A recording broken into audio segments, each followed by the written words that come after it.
สบายดีเด้อพี่น้องทักทายสบายดีพี่น้องเบอร์สุขุสุคนสบายดีตอนเช้า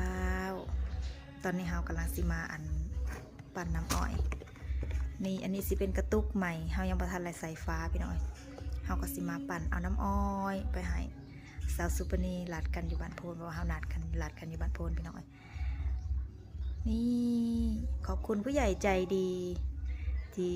ซื้อน้ำอ้อยซอยน้องไม้เด้อซื้อแล้วน้องไม้ก็สิเอาไปให้สาวสุปนีจ้ะพี่น้องเพราะว่าเฮานัดกันอยู่หันเพิ่นซื้อซอยแล้วก็เฮาก็สิเอาไปให้สาวสุปนีขอบคุณที่อุดหนุนก็ขอให้อยู่ดีมีแหงร่ำรวยเงินทองนะจ๊ะขอให้แข็งร่ำรวยตลอดปีตลอดไปเด้อจ้าสุขภาพแข็งแรงตอนนี้เฮาก็ลังมาเตรียมกระตุกใหม่ๆพี่น้องเฮาก็สิเอาไปปั่นเอาสำเฮาถือได้เพราะว่าเฮาขี่รถมอไซค์ไปพี่น้องเอ้ยขี่รถจักรไปเฮาก็สิเอาประมาณ 7-8 ตุกนี่แหละมันนักนะพี่น้องตุกหนึ่งนี่ก็นักเลยได้เพราะว่าเฮาก็ยันถือไปบ่ได้นะไปเบิ่งกันเลยไปเบิ่งกันตอนการปั่นกัน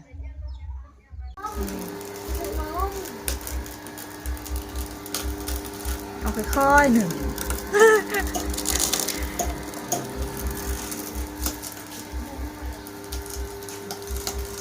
เสียงก็เงียบดีเนาะบ่มีเสียงแบบบ่มีเสียงคันแบบใส่จักรนี่สิดังเคลิ้มอันนี้เสียบไฟเอามันก็เลยอันนั้นอย่าติ้งครับระบบไฟฟ้ามาห้ามอย่าเฮ็ดมาห้ามอย่าใบมันสิกระดึมไปฮะเบิ้งสิปั่นไปแม่นี่ได้นี่นะอ้อยนี่ปั่นน้ำอ้อยชดเบิ้งแล้วโชว์มายังนี่ใส่ลงไป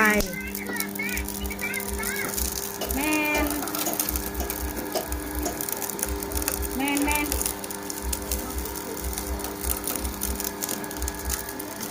ไปเขียนยังอีแลนะปุ๊บนะ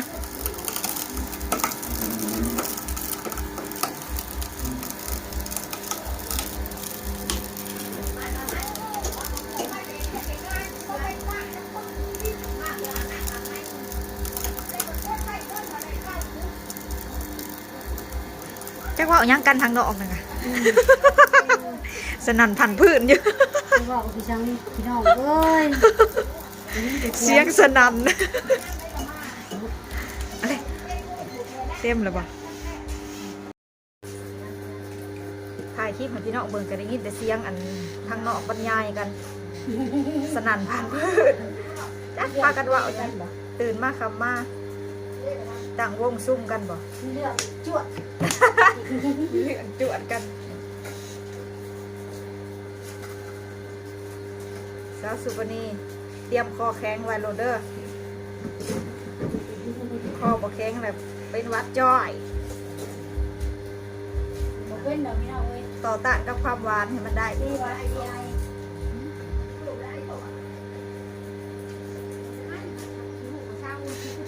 จึ๊บนี่ปลาตุ๊กซีน้ำอ้อยมีกระแสบ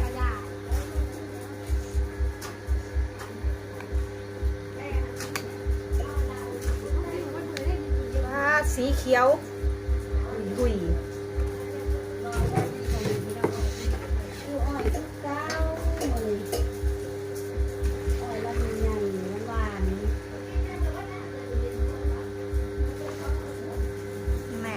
เต็มจับเลยก่อนสีอ้อยเมื่อได้กับสีบกินยาเจ็บคอกับอดบ่ได้มาเห็นแล้วกับโอ้ตื่นเนี่ยเมื่อเช้าก็อยากก็กระอักอยู่ไรข้ออยากสีแห้งๆอยู่ไรช้อยมากพี่ได้จังเศร้าย่ำเศร้าในหัวตัวสีขนาดอ้อยพันยังนี่นะพันคอนแก่นโอ้มาแต่ไกลเติบได้นี่มันจะออกสีเขียวมาแต่ไทยแนวพันเขียว พ มาแต่ประเทศไทยบ่นางแบบมันก็สิออกเรื่องๆเด้อันนี้มันสิออก เป็นน้ำพัน เขียวๆจักหน่อย ให้ยามาที่เขากินน้อง แม่พันธุ์อันเดียวกันนี่บ่คอนแก่นนี่แล้วเอามาพันธุ์เอามาจากคอนแก่นนี่แล้วนี่งามขนาด มาจากกันเป็นน้ำพุ้ย เขียว พันน้ำเพิงกันน่ะ พันธุ์น้ำผึ้งพันธุ์น้ำผึ้งมันพันธุ์ใหญ่ ย่างพัน ยัง น้ำ จะ เพิ ได้ ง กันยังบอกให้ยามาเนาะ ๆพูดนะมัน เป็นน้ำปุย เป็นน้ำพุ้ย พูด ปุยบริษัทเด้ปุยน่ะ พูดมันหวานกว่าบ่ คือว่าเรากินแต่อีแค่ว่าใส่รถงามมากเขาเอามาแต่ตาแต่พี่ลำในนกมา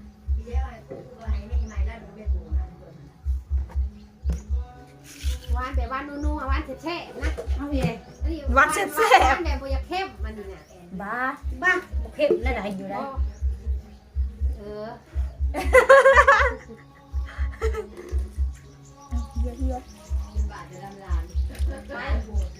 นั่นทางนอก อย่าว่าว กินมาด้วยหน่อยกรอบเลยบ้าง ได้จะเอาจินโดโลอยู่ เมียงป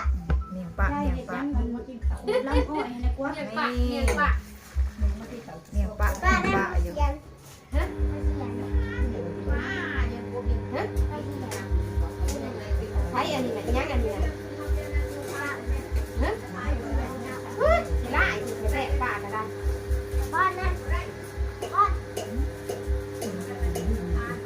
บักพา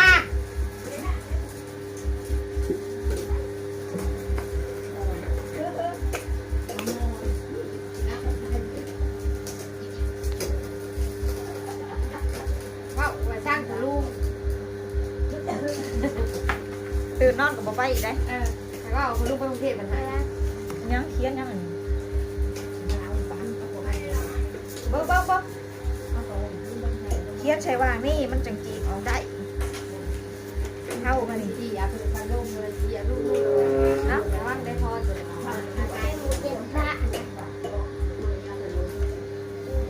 เคียนคางนี่มันสิจีกยังวะ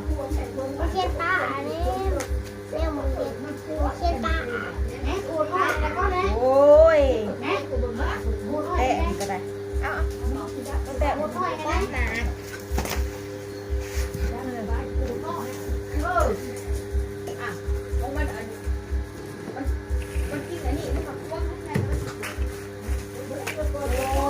ฮิปอย่าปา ลูกยับไปว่าเอาใกล้ๆหมดนะเด้อ อย่าปานี่ พี่น้องสิได้ยิน พี่น้องทางลายน่ะ พี่น้องสิได้ยินยับไปบอกใกล้ๆเนี่ย กันได้เห็นหนากันได้หันหนาเสร็จก็รับวันหนุกเอี่ยงพี่น้องเอ้ย ตอนกันอยู่ใครก็เลยตอนกันอยู่มบแย่งมาบอก สำนกที่มาให้ มุบมับจะกันบัวตันเจ๊บ้านพี่น้องก็เป็นคือกันอยู่บ้านเนาะ กันอยู่บ่เด้ นี่มาเลยเด้อบอกกันคือกันบอก ต้องมิดมาเลยเด้อ บ้านกันเป็นมาเด้อพี่น้องเอ้ย เอาเลยร้ายเลย เดี๋ยวจะให้แล้วจะให้ลูกจังหันน่ะทำเองบ่ เขา รู้ เอา นี่ กั นะ นจักว่าเอากันเรื่องยัง อยากเขาจับเรื่อง ตื่นมาตอนเงาใส่กันโลดบ่วิวิอักเนาะ ธุรกิจส่วนตัวชุกคนได้ ธุรกิจส่วนตัวบ่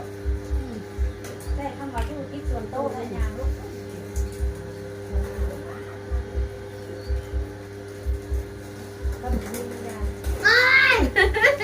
แต่หูปะเขาว่าได้เด่นหูปะ เด็กหลายนะอันนี้ลูกหมอป้า ผมก็น้อยก็ได้ช่อง3เซนผมก็ได้ ป้าลูกไปแท้ลูกค่ะอย่าไปแท้ลูก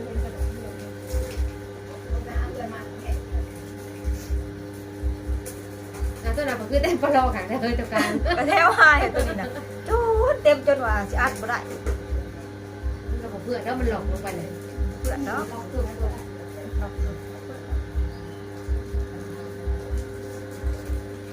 ทรงอันผ่านมอริซอเรามาแล้วให้เราด้วยนะ เรียกแล้วบ่ แปลงแอลมันด้วยนะ นี่อะไร แปลงแอล ขนาดเดี๋ยวน้องจะอุ่นนะ 50,000เทะเนี่ย 50,000น่ะสิแปลงแอลใหม่แปลงแอลมันเขา ลูกนั่งอะไรมาเอา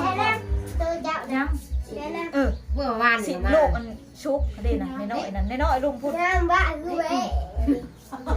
เขียนชื่อไว้ให้เขาทำงาน 70,000มันทางขามะพอกเลยเอาเลยเนาะ ไม่แท้พูดว่ากูแท้ปลาเขาควายจะผมกันเลย เขาสิใส่ไปอัน เอาเฮียค่ะไว้ดิค่ะมึง เอาแม่ว่าคืองามแท้งามบ้าบ่คือแดะนี่ร้านไผเดี๋ยวยาวมื้อหน้าเต็มหู ต้องใบเดียวกับนกโมลุ่งเลยเนาะ โอ้ลงมันขาไต คันเฮาก็คันเฮาบ่ก็มันบ่ได้เด้ ว่ามันคือขี้เหนียวน้องไอ้ไม่เลยภาษาเขมรกับพี่เด้อพี่น้องเอ้ย ป้าเรียน เขมรได้ไว้ยังอยู่ได้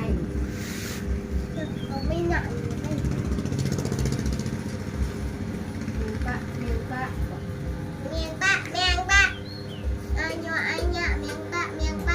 เป็นยังอายุอันยังนี่แปลว่ายัง ยืออักนึงได้แต่ตุ๊กเดียว เอามันกับบักใหญ่จุกเนาะ เดียวก็ใหญ่ได้แต่ตุ๊กเดียว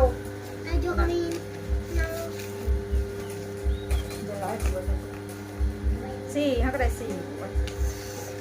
จะตุกเวกดีอ่ะ มันสั่งจะตุกเอาสั่งจะกวน สิเอาไป7-8ตุ๊กนี่แล้วมันน้ำมันจะเอาไปบ่ได้เลยนี่ ป้าจะลง ไปบันโพนน่ะนี่ตุ๊กใหญ่ๆยืออักนึงมึงแน่ยืออักตุ๊ก ได้เต็ เต้น ม มัน โพ ตกหักแล้ว ยือก็ใหญ่หนึ่งได้แต่ตุ๊กเดียวตุ๊กอันนี้มันไว้มา2 ลิตรบ่ ลิปไป ลิตรปลายบ่ตุ๊กใหญ่ เพิ่งทำกันนั่นแหละกับหัวเสือน่ะ พอซื้อกินแต่พี่น้อง30,000บ่ 34เขากับ34ตี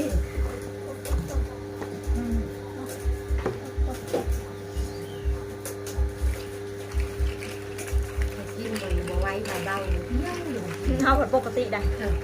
ธรรมดากิน ยังมึงบดมือนะอันเอาที่จอเลยกูหายปวดดอยในตู้เลย ออเดอร์ว่าจะชิมเลยยายมันเป็นได้ก่อนอยู่นะฮะมันเป็นนะบ่เจ็บก่อนก้อนมันกับก้อน ไม่ใช่สบานนี่ มันก็ออกได้กันแน่ภาษีเลยเด้บอกมันออกกัน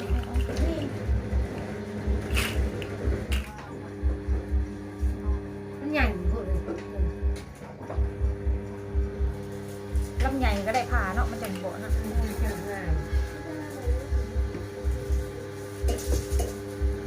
อย่าเคิงเลยในสวนนะ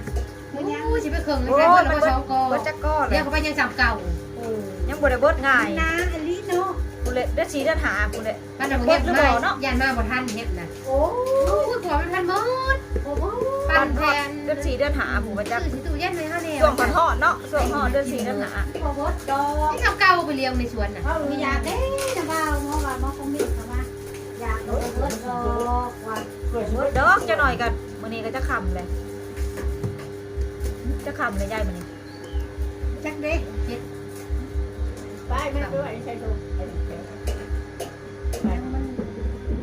มียังยาย ไปน้อยไป 7 คำ รัดไปในสวนแล้วออกให้พวกกินไปเป็นขออันนั้นก่อน ไม่เจ้าอยากได้ปลูกเจ้าก็ไปเอาเลยยอดมัน ทิมไว้นั่นแหละ ไปได้ก็ได้ขาย ทิมไว้ได้หันก็อี เจ้าก็ทางไว้คันน้องหน้าเจ้ายอดมันก็ได้นะคือนะ เขาชื่อเป็นลำก็ชื่อกันไม่ได้ปลูกโอ้ยเขาชื่อเป็นลำก็ชื่อคือกัน เดี๋ยวเอาไว้คือลำมันเลยเนาะเนี่ยมันดีพ่ออีชาเมื่อไรมันจูงกระตาไข่ที่กันกล้าเอาไว้ในบ่อน้ำไหลนี่นะ เอาก็เสียไว้มันโป่งเลย เสียไว้มันปรุง